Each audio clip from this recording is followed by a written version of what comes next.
big shifts are happening across Africa as several African countries have called for the removal of French military bases, signaling a new era for the continent and France. Let's unpack these major developments. France's military has been active in the Sahel region with over 5,000 troops, and until 2022, French forces were stationed in Mali, Niger, Burkina Faso, Chad, Djibouti, Gabon, Ivory Coast, and Senegal. Djibouti hosts the largest French military in Africa with approximately 1,500 troops.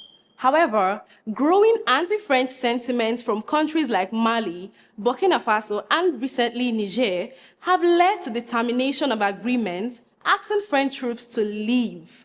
The turning point came with the termination of Operation Barkhane, which is France's largest overseas operation, with a budget of nearly 600 million euros per year.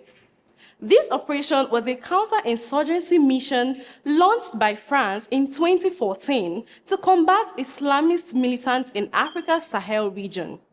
Many Africans believe the French military presence represents neo-colonialism.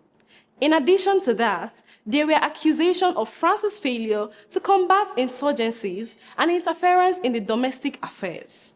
With the call for French troops to leave, African leaders perceive this as a step towards increased sovereignty, as African nations can reassert control over their security.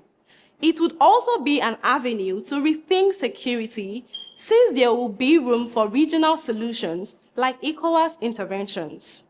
New partnerships from other world powers like Russia and China can also be explored to further strengthen the continent. However, there might be some downsides to this move.